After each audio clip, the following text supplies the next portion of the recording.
Today, we are going to be reading a short story titled Priscilla and the Wimps, and the author is Richard Peck. Now, while reading, I want you to think about how the main character, Priscilla, handles the bullies that are at school.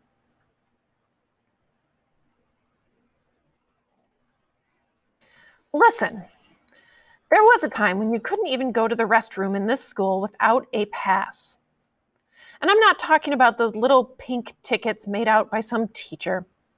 I'm talking about a pass that could cost anywhere up to $1, sold by Monk Clutter. Not that mighty Monk ever touched money, not in public. The gang he ran, which ran the school for him, was his collection agency. They were Clutter's Cobras, a name spelled out in nailheads on 6 well-known black plastic windbreakers. Monk's threads were more subtle. A pile-lined suede battle jacket with lizard skin flaps over tailored Levi's, and a pair of ostrich skin boots, brass-toed and suitable for kicking people around. One of his Cobras did nothing all day but walk a half step behind Monk, carrying a fitted bag with Monk's gym shoes, a roll of restroom passes, a cash box, and a switchblade that Monk gave himself manicures with at lunch over at the Cobra's table. Speaking of lunch, there were a few cases of advanced malnutrition among the newer kids. The ones who were a little slow in handing over a cut of their lunch money and were therefore barred from the cafeteria.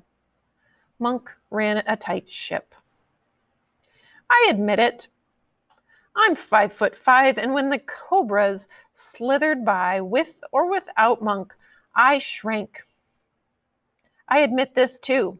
I paid up on a regular basis, and, I might add, so would you. This school was old Monk's Garden of Eden. Unfortunately for him, there was a serpent in it. The reason Monk didn't recognize trouble when it was staring him in the face is that the serpent in the Cobra's Eden was a girl. Practically every guy in school could show you his scars, fang marks from cobras, you might say, and they were all highly visible in the shower room, lumps, lacerations, blue bruises, you name it. But girls usually got off with a warning. Except there was this one girl named Priscilla Roseberry. Picture a girl named Priscilla Roseberry and you'll be light years off. Priscilla was hands down the largest student in our particular institution of learning. I'm not talking fat, I'm talking big, even beautiful in a bionic way. Priscilla wasn't inclined toward organized crime. Otherwise, she could have put together a gang that would turn Clutter's Cobras into garter snakes. Priscilla was basically a loner, except she had one friend, a little guy named Melvin Detweiler. You talk about the odd couple. Melvin's one of the smallest guys above midget status ever seen. A really nice guy, but, little. They even had lockers next to each other in the same bank as mine. I don't know what they had going. I'm not saying this was a romance after all. People deserve their privacy. Priscilla was sort of above everything, if you'll pardon the pun, and very calm, as only the very big can be. If there was anybody who didn't notice Clutter's Cobras, it was Priscilla. Until one winter day after school, when we were all grabbing our coats out of our lockers and hurrying, since Clutter's Cobras made sweeps of the halls for after-school shakedowns. Anyway, up to Melvin's locker swaggers one of the Cobras. Never mind his name. Gang members don't need names. They've got group identity. He reaches down and grabs a little Melvin by the neck and slams his head against his locker door. The sound of skull against steel rippled all the way down the locker row, speeding the crowds on their way. Okay, let's see your pass, snarls the Cobra. A pass for what this time? Melvin asks, probably still dazed. Let's call it a pass for very short people, says the Cobra. A dwarf tax. He wheezes a little cobra chuckle at his own wittiness, and already he's reaching for Melvin's wallet with the hand that isn't circling Melvin's windpipe. All this time, of course, Melvin and the cobra are standing in Priscilla's big shadow. She's taking time shoving her books into her locker and pulling on a very large-sized coat. Then, quicker than the eye, she brings the side of her enormous hand down in a chop that breaks the cobra's hold on Melvin's throat. You could hear a pin drop in the hallway. Nobody ever laid a finger on a cobra, let alone a hand the size of Priscilla's. Then, Priscilla, who hardly ever says anything to anybody except Melvin, says to the cobra, "Who's your leader, wimp?" This practically blows the cobra away.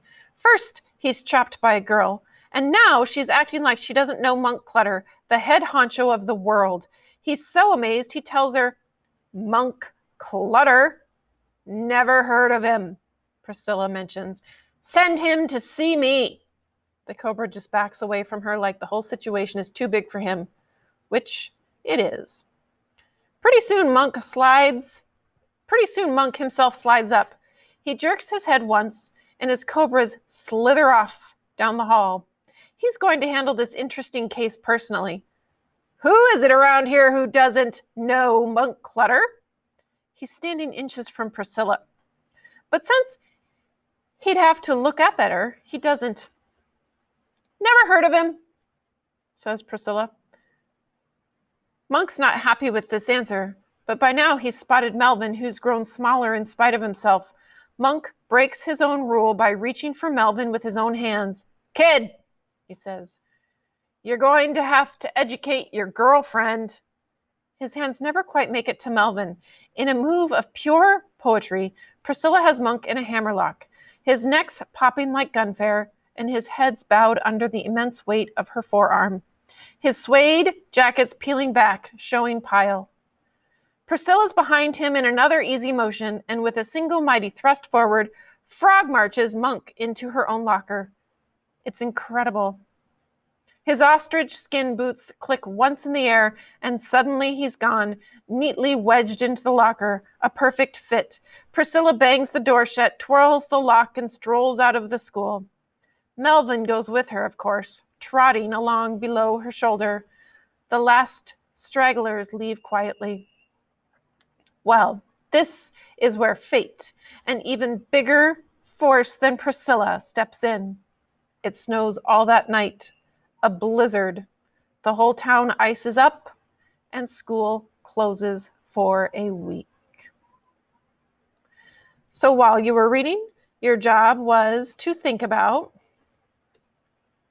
how Priscilla handles the bullies at her school.